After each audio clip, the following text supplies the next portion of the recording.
Hasta las 9, ¿no? No, habitualmente esto lo hacemos en una hora. Ok, Una ok. horita. Salvo que se extienda por gusto de los participantes. Pero el backstage hoy es Pachacuti, ¿eh? La obra más premiada de Ciencia Humana Films. Muy bien. Es la única premiada, digamos. En realidad, el documental lo interesante un poco que surge como un resultado, de algún modo, de un trabajo previo en Bolivia, por la no violencia, el trabajo que hacíamos desde el movimiento humanista, pero más que nada desde el punto de vista de la búsqueda de financiamiento y todo esto, surge porque, como les comenté la otra vez, había la posibilidad de hacer un largometraje de ficción que participaran gente de Bolivia, México, Brasil y Argentina. Lo cual era una cosa muy desproporcionada por los recursos que yo tenía en ese momento, tanto de conocimiento como de concreto, ¿no? Entonces, bueno, una amiga me dice, bueno, pero si tenés tantas posibilidades en Bolivia, ¿por qué no haces un documental en Bolivia? Ya que en Bolivia es donde tenés más posibilidades.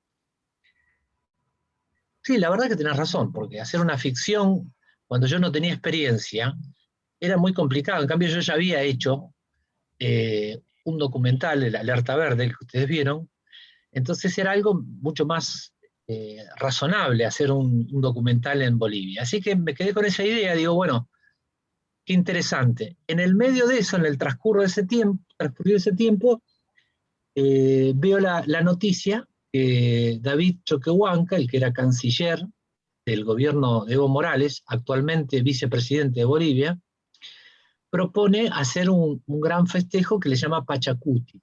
Y va a ocurrir en la Isla del Sol, con la participación de tribus originarias de Latinoamérica, de otros lugares del mundo, invitación a distintas personalidades. Bueno, era como una especie de ritual medio entre mágico, originario, político, social, una mezcla que me parecía como mínimo atractiva e interesante, ¿no? Por el proceso que estaba llevando Bolivia de que hubiera un presidente originario en el gobierno. Así que me puse en campaña y yo no sabía, no tenía ni siquiera una cámara buena en ese momento.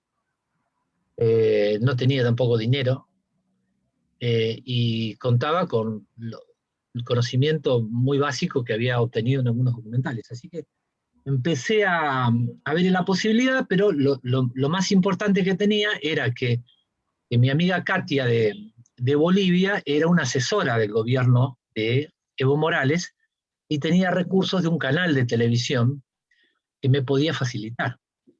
Entonces, era una ocasión súper interesante porque había muchas posibilidades de recursos. Así que bueno, pude comprarme una cámara pagando la primera cuota a un amigo que me subvencionó las otras 2 cuotas para después. Eh, y me fui con mi cámara y en el entusiasmo que tenía para hacer ese proyecto empecé a invitar a una gente, a comentar en realidad, más que nada, a una gente que éramos compañeros de un curso de realización audiovisual en ENERC y otra gente que conocía, y en total se sumaron 4 personas para el viaje, 5 personas.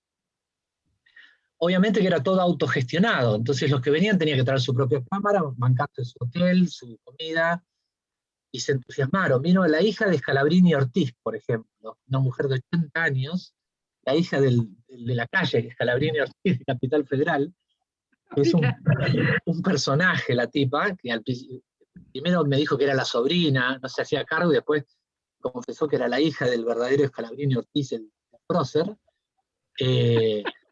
Y bueno, después otro tipo que era muy buen fotógrafo, con una mujer, Juan, otro amigo, Carolina, otra amiga mía. Bueno, la cosa es que armamos un grupo y nos fuimos, y yo casi con una tarjeta de crédito y con muy poquísimo dinero, una cámara a medio pagar, y así fui que arranqué para hacer esto.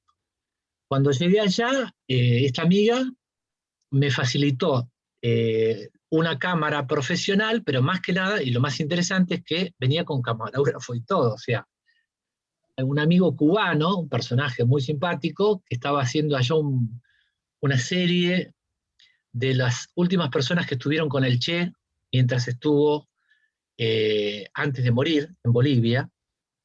Se hizo un documental sobre los familiares de las personas que habían acompañado al Che en ese momento, y él estaba haciendo ese trabajo, y cuando le comenté se súper entusiasmó de ser el camarógrafo de mi documental.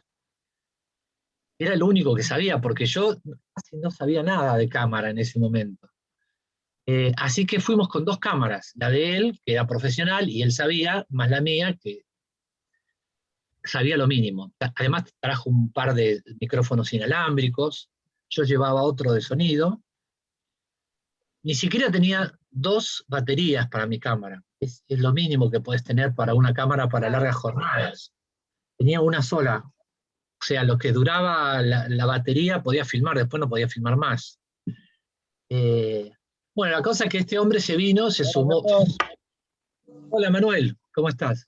Perdón, pasa que ando haciendo cosas, voy de acá para allá, porque Todo está bien, todo bien. está el pabellón engomado y estaba justo. Dale, dale, perfecto, sumate. Entonces, nada, se sumó este amigo cubano con la cámara y me dice, ¿pero puedo traer a un amigo? Digo, sí, podés venir con un amigo. El amigo era el esposo de la segunda de la embajada de Venezuela en Bolivia, que tenía una 4x4 y pasaporte diplomático. Entonces nos fuimos en la 4x4, con Divino. pasaporte diplomático, camarógrafo, cámara profesional. Bueno, cuando vamos a cruzar Qué al lago lujo. Titicaca, el, el, el cubano se había olvidado el pasaporte, por ejemplo. Y era hay una parte en Titicaca que es Bolivia-Perú, así que tenés como que pasar frontera. Y como estábamos con este, que era el esposo de la embajada de Venezuela, pudimos pasar porque si no, nos teníamos que volver para atrás. Bueno, eh, ese tipo, que llegamos a la Isla del Sol, donde paramos en un hotel, eh, y bueno, tuvimos 2 días de filmación a full, desde la madrugada hasta la noche, para poder filmar la parte del ritual de Pachacuti. Y antes, en la semana previa a Pachacuti, habíamos filmado en la ciudad de La Paz, una celebración que ahora van a ver un poquito ustedes, ¿no? Entonces, para arrancar, les voy a mostrar 10 minutos nada más del documental. No sé si, bueno, Mario lo vio, Tommy, lo viste, ¿no? Creo. Yo no. Eh, si lo vi, No lo te vi hace acuerdas. mucho, no me acuerdo. ¿De Claro, qué año bueno, es? 2013, en realidad. Ah, Por ahí no lo viste. Bueno, bárbaro. Y lo vemos, vamos a ver nada más que 10 minutos. ¿Eh? En todo caso, después, si ustedes si quieren lo ven Nos de das el nuevo, enlace claro, después, claro, que yo lo quiero ver. subo el enlace, pero más que nada para ponernos en tema y compartir. ¿Ok? Bueno, cortamos los micrófonos, yo corto el mío también.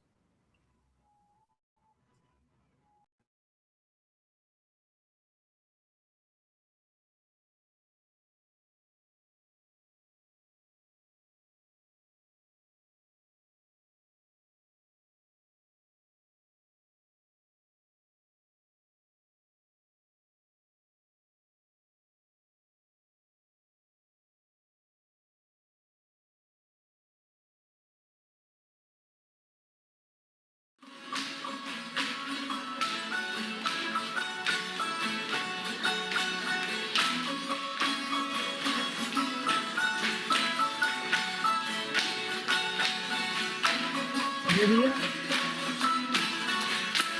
¿No? No se ve todavía, ¿eh? No, no se ve. Esperen un poquito que lo... Estás compartiendo pantalla, pero... A ver, Ahora voy de nuevo, porque... Ahora vale. voy de nuevo.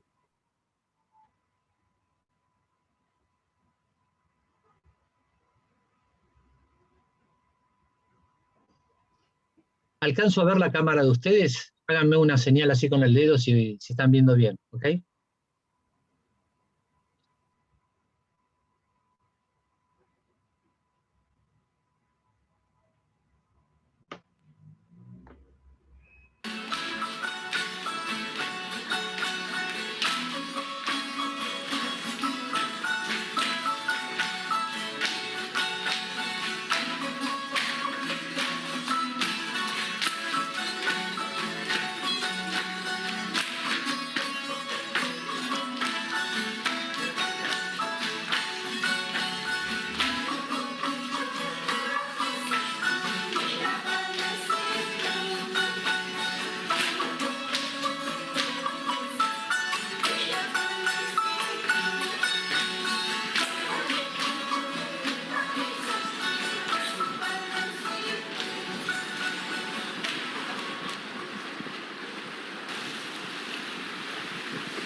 En la escuela me contaron muy poco acerca de las civilizaciones precolombinas.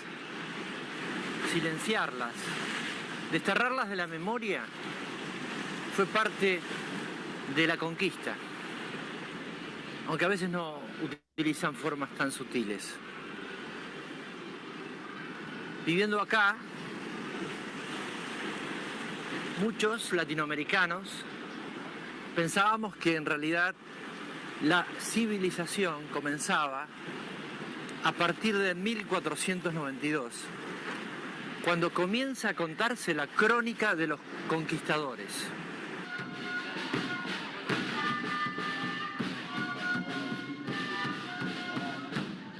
Qué difícil es avanzar cuando se tapan miles de años de civilización.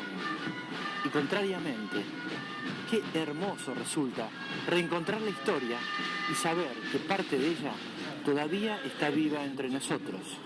Tantos años sin oír su voz.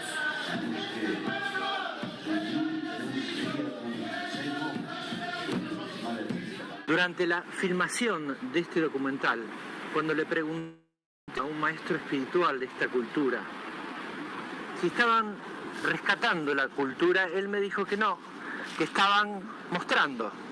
Claro, ellos sienten intactas su cultura y sus tradiciones, sus creencias en la Madre Tierra, la Pachamama y sus héroes míticos de la Isla del Sol.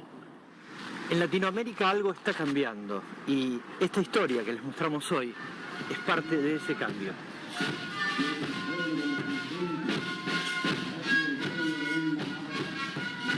Somos representación de la Nación Yampara, que es un territorio ancestral que se encuentra en el departamento de Chuquisaca.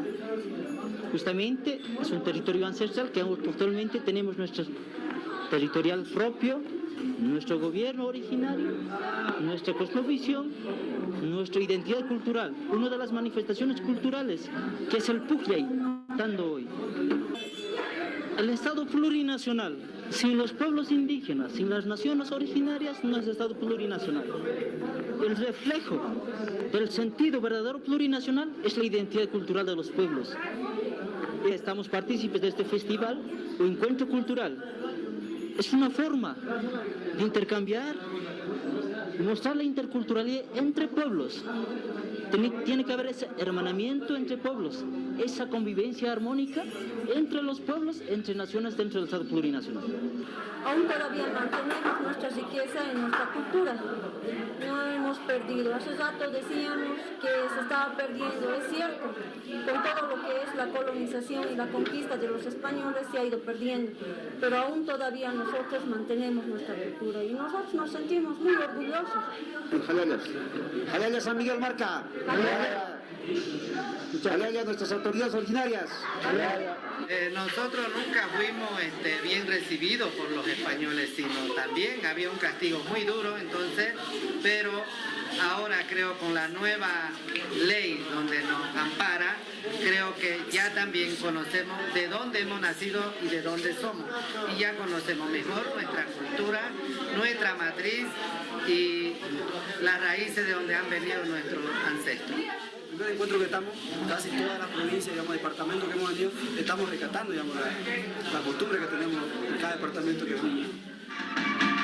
En este primer encuentro cultural de pueblos y naciones indígenas originarios del Estado Plurinacional de Bolivia.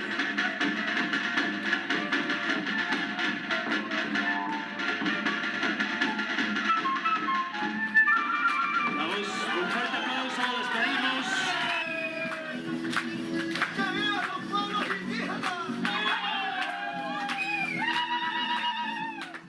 El plumaje, que su principal significación es el nacimiento del sol. El nacimiento del sol, ya que antiguamente nuestros ancestros danzaban en honor al sol, danzaban en honor a la lluvia, a los animales silvestres. Habíamos ido perdiendo nuestra forma de pensar, nuestra forma de identificarnos, ¿no? Ahora lo que estamos es recuperando nuestra esencia cultural. La esencia cultural, que es la parte positiva de nuestras autoridades, de la forma de vestimenta. Y no solamente en eso, sino inclusive en la agricultura y en la forma de vivir, la vivencia de cada uno de nosotros. Aquí está expresado y hoy pasa una partecita de nuestra forma de vivir. Esta danza, esta forma de expresión cultural se la realiza en época de cosecha, cuando está floreciendo las plantas. Dentro de los pueblos y naciones indígenas de Bolivia, la mentalidad es más positiva, lejos de la mentalidad catastrófica que muestran la sociedad occidental. Este es un periodo donde en el Pachacuti existe un cambio de energía, una superación del ser humano individual y colectivamente. Hasta ahora creo que todas las naciones y pueblos indígenas hemos estado recibiendo el influjo y en pocas ocasiones han sido las naciones las que han podido influir en la cultura occidental. Yo creo que culturas tan ancestrales y milenarias pues están haciendo un esfuerzo muy grande para que el mundo globalizado entienda y comprenda la cultura desde el punto de vista indígena como un sistema de valores que puede ser la reserva moral de nuestro mundo, que puede ser la reserva ética, que puede ser aquella reserva que permita un desarrollo sostenible y armónico, equilibrado, como piensan los indígenas, con la naturaleza y con el ser humano. Pero además creo que tiene la importancia de mostrar un sistema de valores que en muchos casos resulta ser mucho más eficiente y más efectivo para la convivencia y la confraternidad humana. Pedir por el trabajo, por su negocio y también para la bendición de cada uno de nosotros, de las tierras y naciones indígenas originarias. Vamos a entregar a la Pachamama y desde ese punto de vista nos va a estar bendiciendo, nos va a estar dando fuerza. Al pueblo guaraní.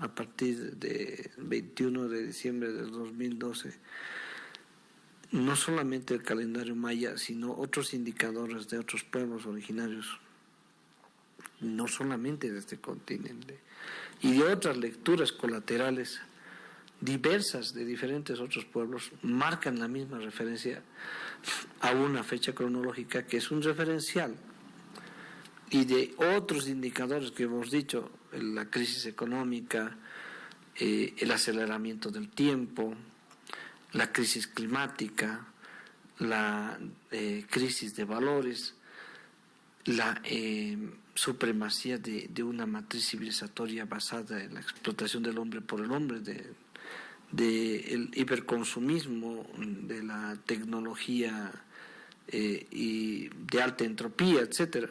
Eso nos marca lo que los mayas ya habían previsto hace más de 3.000 años. O sea, ellos dijeron que iba a llegar un momento de la historia que se iban a dar todas estas condicionantes para que luego pasemos a otro ciclo.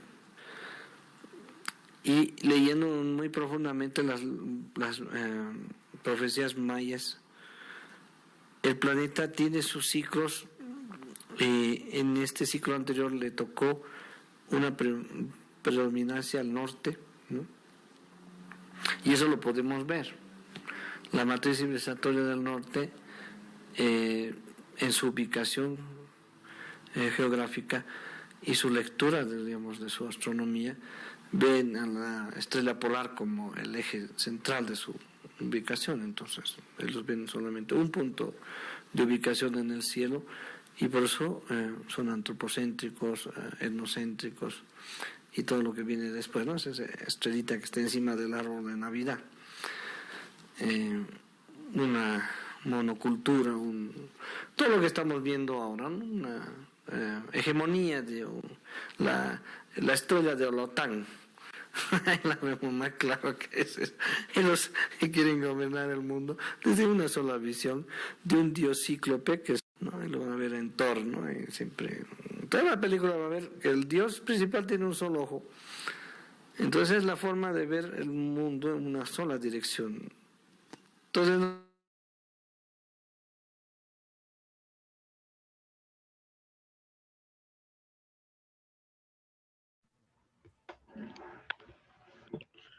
Bueno, ¿se quedaron con ganas de seguir viendo? Sí, ya lo creo. Mirá que los quechos y aymaras tienen una sabiduría muy especial. Bueno, ahí hay, por ejemplo, desde el punto de vista cinematográfico, hay algunas partes que están bailando y todo eso, que se ven con mucha claridad, que podría ser que alguien considere que es un efecto artístico, y no, es porque yo no sabía usar la cámara y salió quemada la filmación. O sea, sobreiluminada. ¿Entendés? Pero algunos pueden pensar que es un efecto artístico del baile. ¡Ah, qué bien!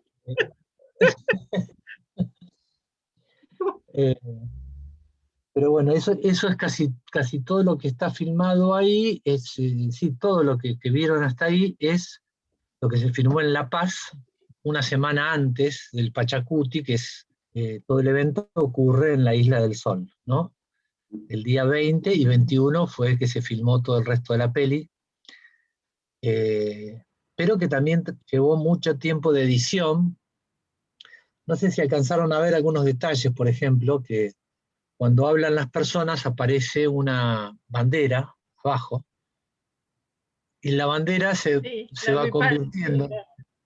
Claro, pero la huipala se convierte, mejor dicho, la bandera argentina o boliviana se convierte en la huipala, ¿no? No o sea me que, di cuenta. bueno, eso por ahí viéndolo todo, capaz que uno pesca el detalle, ¿no? Pero la idea es como mostrar eso, ¿no? Cómo cada nación se puede como ir convirtiendo en esa confederación de naciones, ¿no? Latinoamericanas, como sería una propuesta para más adelante, ¿no? De la unión que propone la huipala, ¿no? Bueno, después todo lo que es la parte de subtitulado, digamos, zócalos, también había personas que estaban dedicadas exclusivamente a esa parte de zócalos, porque tienen un diseño, es la misma persona que hizo el diseño del logo al comienzo, ¿no? O sea, se armó un equipito de trabajo, se armó un lindo equipo de trabajo, donde había alguien que hacía el diseño gráfico, el grupo que viajamos para el rodaje, gente que me ayudó en la edición. Tuvimos el sí también del grupo que nos iba a dar una música, a mí me gustaba mucho, del grupo Arbolito, no sé si lo conocen, grupo de música. Bueno, Arbolito es un grupo de rock fusión bastante lindo que tiene algunos temas muy en la línea de lo que es el pensamiento de la película esta Pachacuti. Nos habían dado el sí, pero resulta que ellos necesitaban como el permiso de su casa productora de discos, que era, creo, muy importante, no sé si era Sony, no me acuerdo cuál era, y eso requería y nosotros que habíamos filmado en diciembre, la idea que era terminarlo muy rápido para que podamos presentarlo en La Paz, con mucha rapidez, antes de que algún otro lo hiciera. Entonces, justo en ese tiempo que yo tenía mi instituto ahí en Almagro, con los cursos de sonido, vino un grupo de Salta que quería mostrar su material y quería participar de los cursos, porque hacíamos prácticas en vivo, y Y bueno, tenían una música que era buenísima, música de Salta que encajaba perfectamente con la temática, así que adoptamos, obviamente, le pedimos, ellos aceptaron muy gustosamente y bueno, son temas de ellos. Salvo, bueno, por ejemplo, esta música inicial que ustedes escuchaban era la música en vivo que grabamos ahí en La Paz, ¿no? Pero bueno, ahí fue esta gente que participó con el tema de la música también.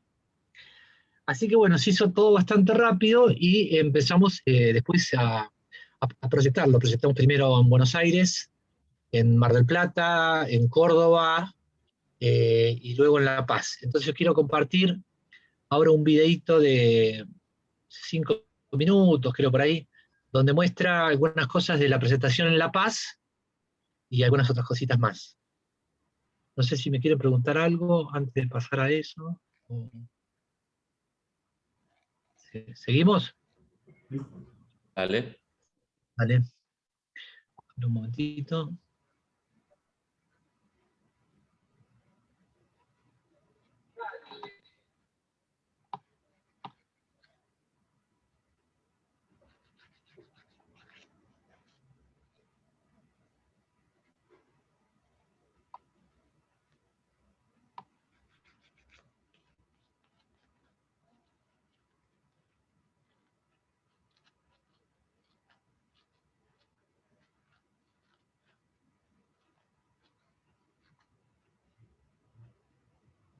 Infinidad de organizaciones sociales, de base, que luchan por distintos reconocimientos de derechos, y hay veces que no se maneja bien o no se tiene la posibilidad de esta formidable herramienta de los medios audiovisuales. Entonces, la idea nuestra más que nada es poder transmitir estas ideas a través del cine, en este caso, que es un largometraje de 1 hora, que lo hemos presentado en distintos festivales internacionales y nacionales, y bueno, con la idea de que se vea, ¿no? Que se conozcan estas ideas. Si bien la Cancillería mañana va a tener sus puertas abiertas, el ingreso es libre, es para la gente de La Paz, ¿cómo se ha proyectado difundir en el país para un público masivo, la gente que puede verlo en una sala, en un cine, en un teatro, en un parque, en una plaza? Bueno, la idea mía, que tengo que terminar de conversar con la gente de Cancillería, es ceder los recursos, ceder los derechos de emisión gratuitamente para el territorio boliviano. De algún modo devolverles el regalo que fue este Pachacuti y comercializarlo a nivel del exterior, digamos, ¿no? Así que eso no está implementado todavía porque es recién salido del horno el documental, pero la idea es que se difunda masivamente porque hay mucha gente que lo quiere ver. Sí, claro que sí. Ya. Tiempo. Sí, vamos, yo estoy con tiempo limitado. Yo voy a ver una parte. Así me están esperando los de la Universidad Tupac Katari. He tenido ahí a las 7 la misma actividad. Pero vamos a estar en la presentación. El 21 de diciembre, cuando nos encontramos allí en la Isla del Sol, ante los festejos de lo que Bolivia tomó tan así y mostrarlo al mundo, ¿no? El 21 de diciembre como el Pachacuti, la era del cambio, la posibilidad que se abre en el mundo para todos los habitantes de vivir una nueva etapa, de vivir una nueva era, algo que hemos aprendido fundamentalmente de las culturas originarias, que hemos y ha defendido tan claramente todo Bolivia, este Estado plurinacional particularmente. Cuando yo escucho la palabra Pachacuti, me emociono. Pachacuti. Nosotros no sabíamos de varias palabras que están todavía enterrados. Y algunas palabras, algunos principios hemos ido desenterrando poco a poco. Algunos códigos. Pacha, equilibrio. Cuti, retorno. Retorno al equilibrio. El código Pachacuti a nosotros nos enseña, nos señala que que nosotros vamos a volver un día al equilibrio. Un día vamos a volver a la pacha, a nuestro saraui, a nuestro camino. Están en las piedras del Tiwanaku. El código Pachacuti está en las piedras en el Tiwanaku, están en las piedras en Egipto, están en las piedras en Grecia, están en las piedras en muchos lugares, el código Pachacuti. Significa que nosotros vamos a volver a ser nosotros mismos, porque nosotros hemos dejado de ser, todos los seres humanos, ya no somos. Y en Bolivia estábamos en ese proceso de dejar de ser, y hemos decidido volver a ser nuevamente, volver a ser Camiri. Camiri es una persona que vive bien, no es el chico. Camiri igual persona que vive bien. En quechua, Capac. Capac es una persona que vive bien. Nosotros queremos volver a vivir bien y no solamente estar mejor.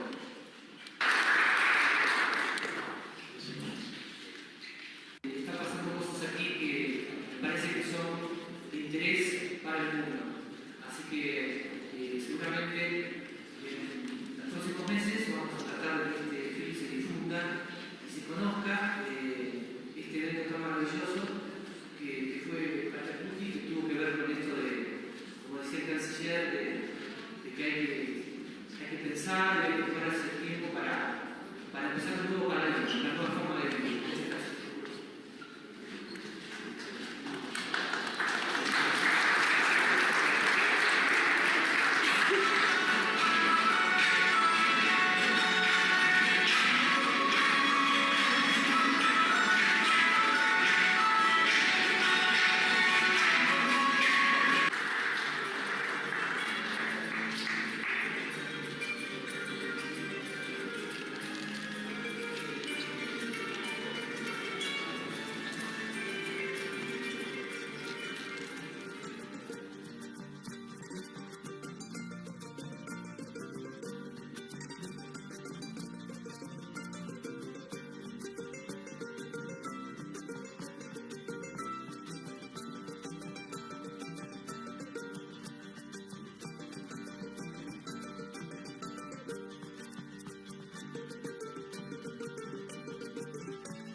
Bueno,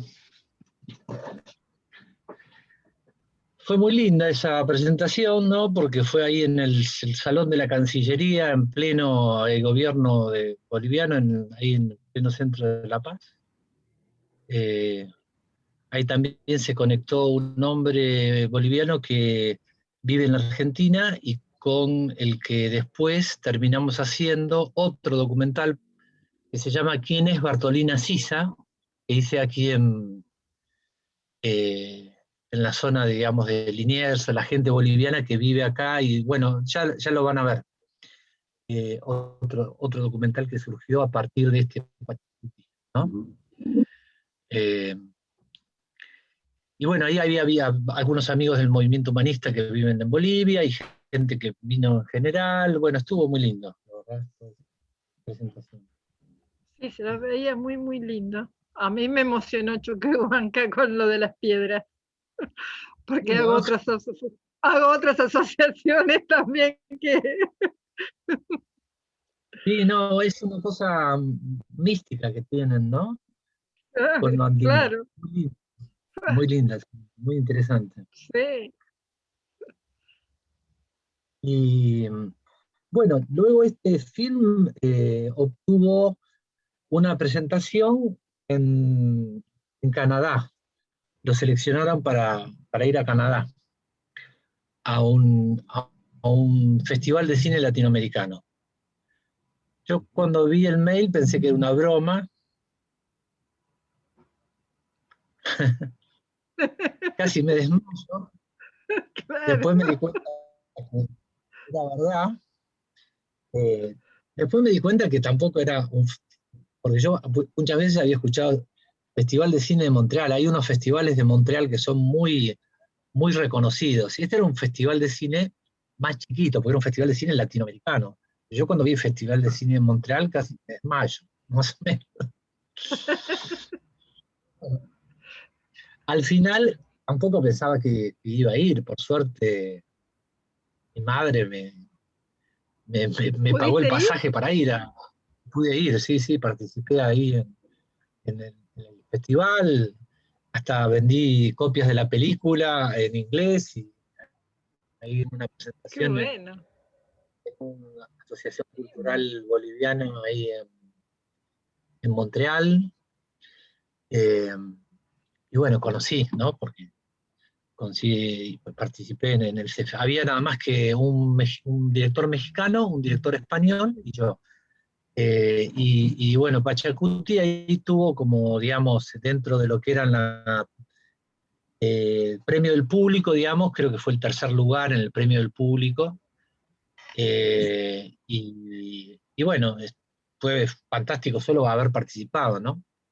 Y luego más adelante, en ese año 2014, obtuvo mejor largometraje en el Festival de Cine por la No Violencia, que organizan...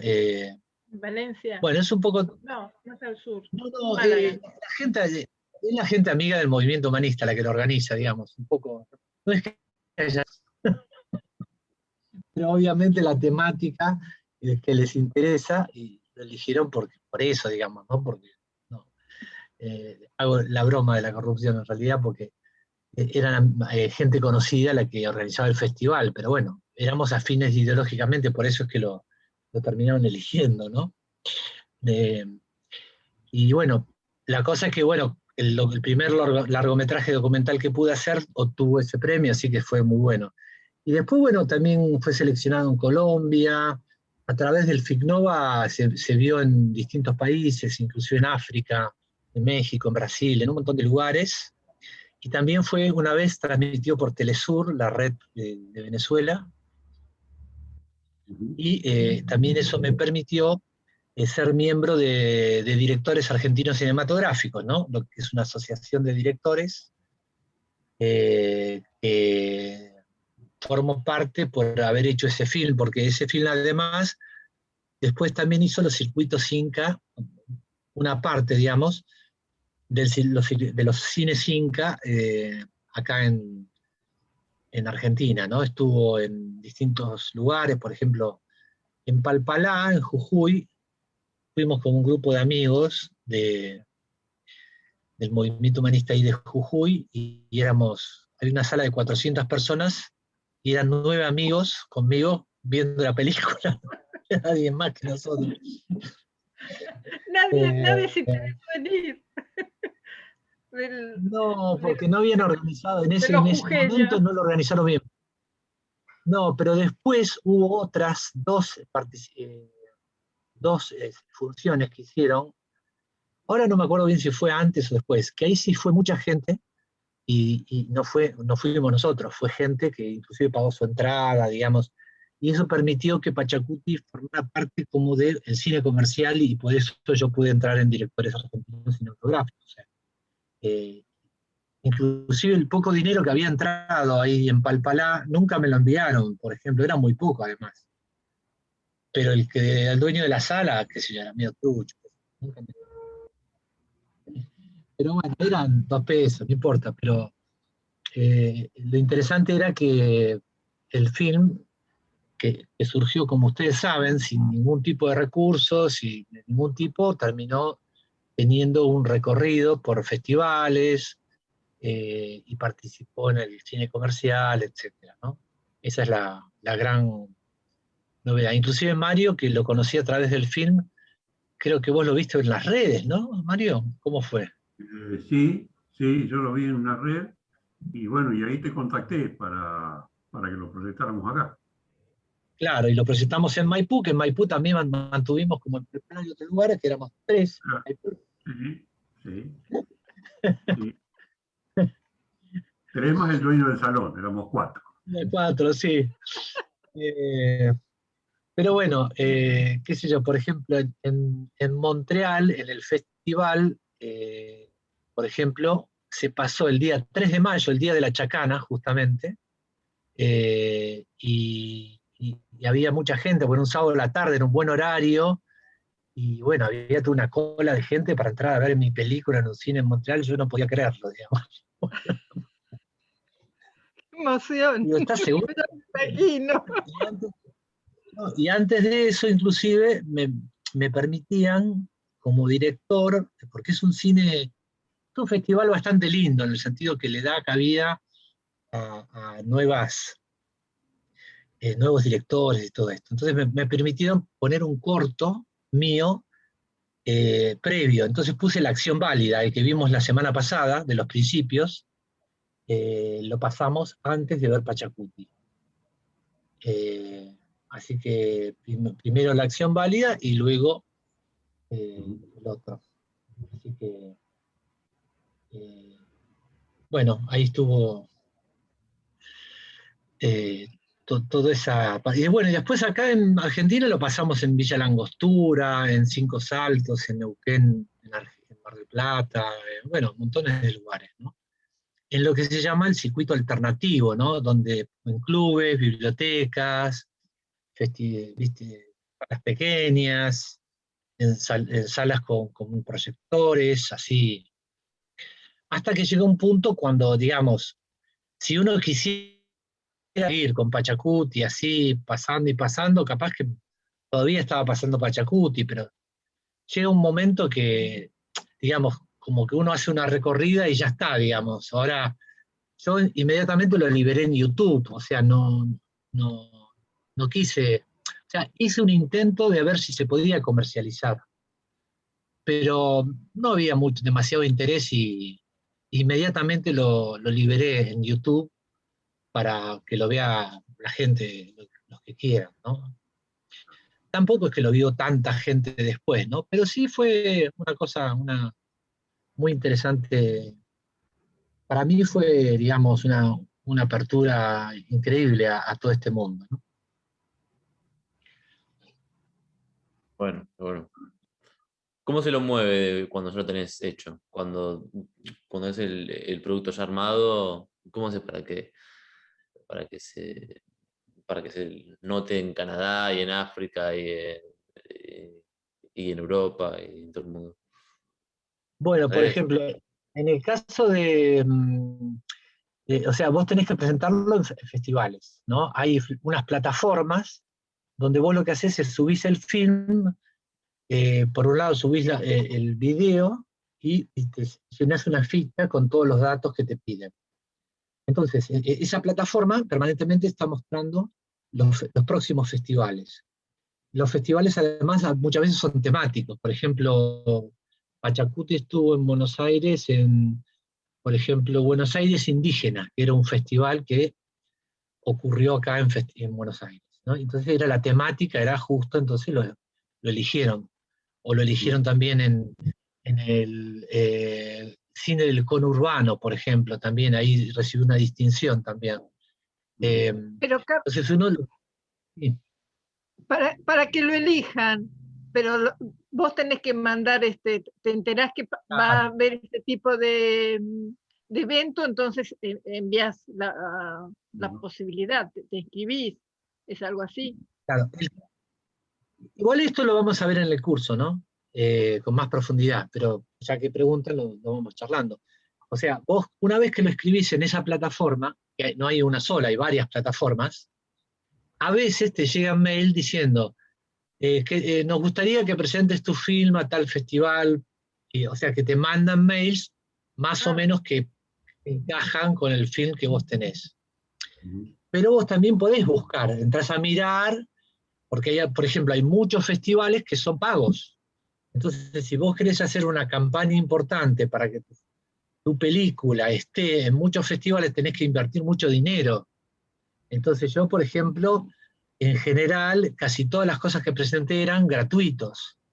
Alguna vez, con algunas películas, y por ahí hice algún gasto y también pagué porque tenés dos gastos, digamos. Un gasto es lo de la plataforma, pero eso es poco dinero, digamos.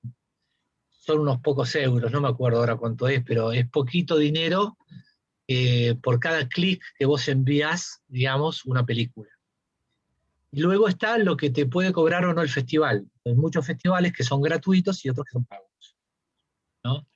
Por ejemplo, para el FIC Nova, que era un festival que organizaba gente del movimiento humanista, a mí me llegó la información, me inscribí de modo gratuito, sin ninguna plataforma, y bueno, luego lo eligieron. En el caso de, por ejemplo, cuando lo eligieron para Canadá, fue porque hicimos un trabajo con una de las chicas que empezó a participar con la parte de producción, y lo metió en una plataforma que se hace todos los años en la Argentina, que se llama...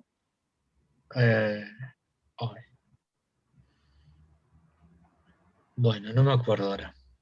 Pero es como una especie de...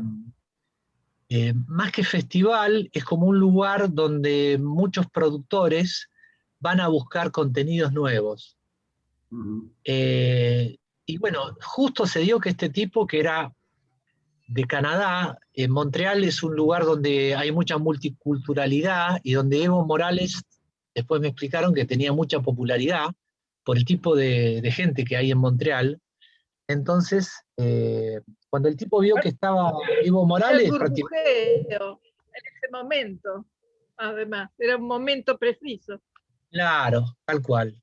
Entonces, el tipo vio que estaba Evo Morales en la película y casi ni la vio y me dijo, la eligió. Y creo que fue el único que la vio en esa plataforma que había.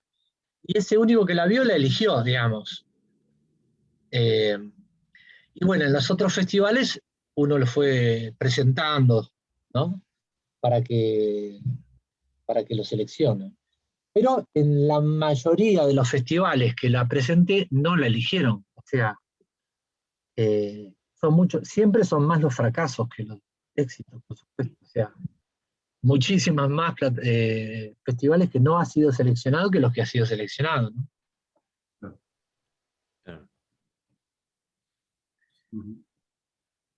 Y hay todo tipo. Por ejemplo, suponte vos haces un corto, Tommy, de 3 minutos. Y bueno, vas a ir a festivales de máximo 10 minutos, por ejemplo, hay muchos. Ponele. Y tu corto participa en el festival, puede ser pago, no pago, voto de público, voto con jurado, puede ser temático. Hay festivales temáticos, por ejemplo. Yo hice uno sobre el tema del síndrome de Asperger, por ejemplo. Y bueno, iba a festivales que tuvieran que ver con la temática, digamos, autismo o discapacidades, cosas así, ¿no? Claro. Claro. Y cuando te sentás a editar un documental, ¿no? Porque me imagino que es todo mucho menos estructurado, al principio al menos, que cuando haces una ficción, ¿no? Porque cuando haces un documental vos prendés la cámara, me imagino, ¿no? Y que pase lo que pase, vos querés captarlo todo, y después haces como un recorte, y vas haciendo como una especie de collage, más que ensamblar algo que ya tienes en la cabeza, ¿no? ¿Es así o cómo sería el enfoque, digamos? Es verdad lo que decís, que es menos estructurado que un guión de ficción, pero no es verdad que no vas con un guión, vos tenés que ir con un guión en la cabeza. Por ejemplo, vos podés saber qué cosas vas a preguntar y más o menos a quiénes se lo vas a preguntar, no podés saber qué te van a responder. pero sí tenés que ir con una idea de qué preguntas vas a hacer y a quiénes se las vas a hacer y dónde se las vas a hacer.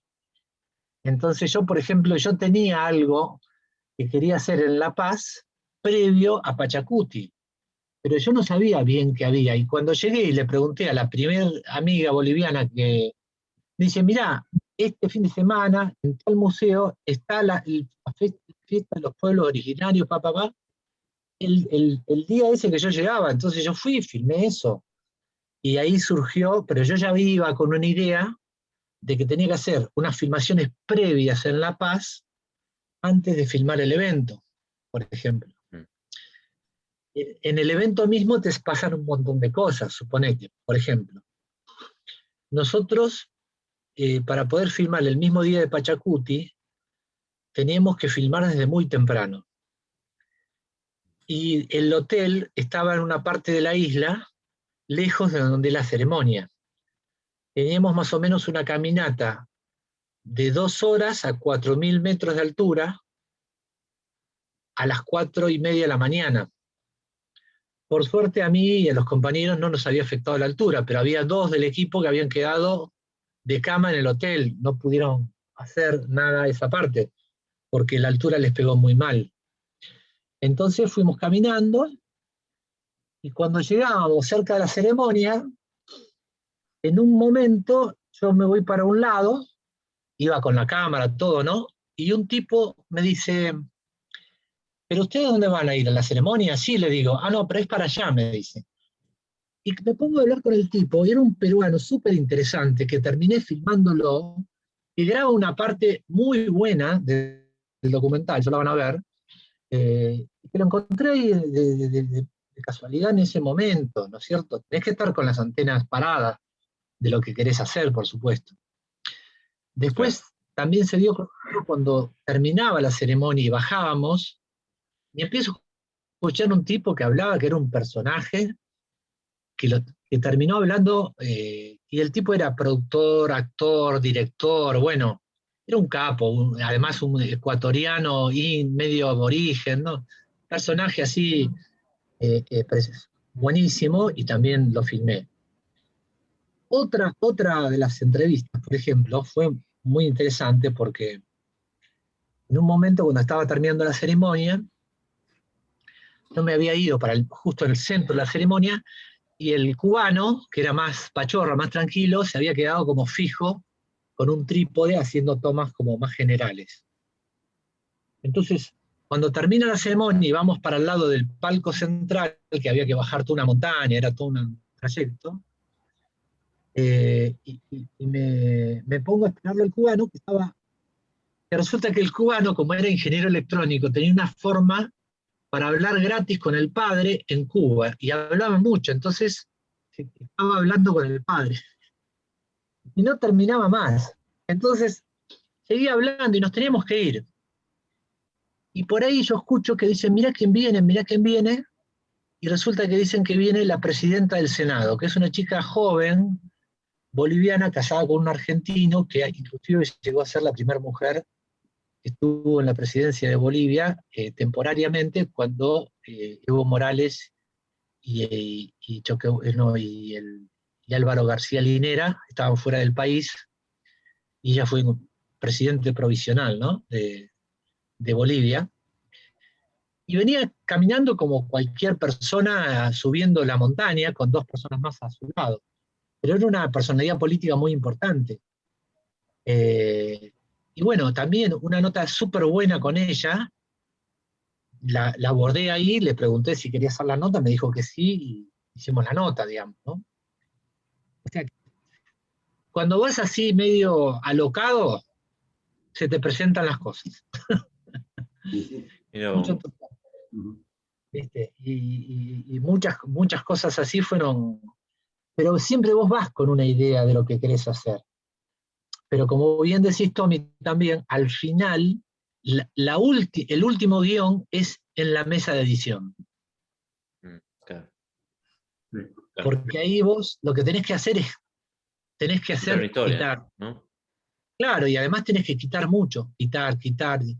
Y al final vos te encariñás con todo, vos querés poner todo. Claro. Y es un problema porque la gracia es quitar para que sea más potente lo que queda.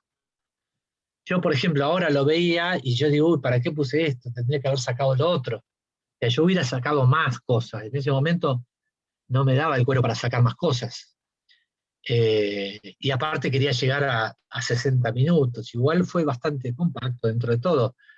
Pero hoy yo hubiera sacado más cosas. Pero sí, el guión de documental es diferente al guión de ficción, pero no siempre hay un guión. Entonces, en el rodaje sumás cosas más o menos previstas y otras que no tan previstas. Y finalmente, en la edición final, terminás de reeditar todo, ¿no? Ahí se hace la última. A veces en ficción también pasan cosas así, un poco, pero no tanto, ¿no? Porque vos ya tenés que tener todo mucho más previsto para lograr lo que querés, ¿no? Claro, con muchas escenas que son improvisadas, que bueno, quedan y forman parte de la historia. Bueno, viste, en la historia del cine hay muchas de esas, ¿no? Improvisaciones que fueron buenas y quedaron después como íconos de la película, y fue una improvisación del actor, por ejemplo. Pero también están las escenas que a mí me ha pasado, inclusive en ficciones, de grabarlas, editarlas, recortarlas, y después darme cuenta que mejor era quitar esa escena que dejarla. Me ha pasado también. Claro. ¿No? Eso también suele pasar a veces. Y hay que soltar. Hay que soltar, claro, te encariñás, ¿viste? Decís, no, querés todo. Seguro. Hay que soltar. Sí, y se cumple mucho eso que dicen que menos es más. Poniendo guión, poniendo esto, lo otro, y después, no, mejor no. Y bueno, para eso está después el Director's Cut, el corte del director, con todo incluido, ¿no? Claro, bueno, ahí está la habilidad, ¿viste? De dejarlo lo mejor, porque eso es después lo que va a quedar, ¿no? Como yo decía la otra vez con esto de la larva que se convierte en mariposa, pero que empieza a volar recién cuando la película termina, ¿no? Y empieza a recorrer, ¿no? Ahí es donde empieza a transmitir algún mensaje, la historia que uno quiere contar, etcétera, ¿no?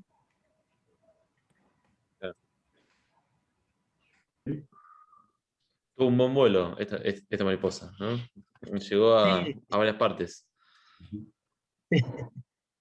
Sí, realmente estuvo. Sí, muy linda, que la quiero ver. Bueno. Sí. Bárbaro. Bueno, voy a cortar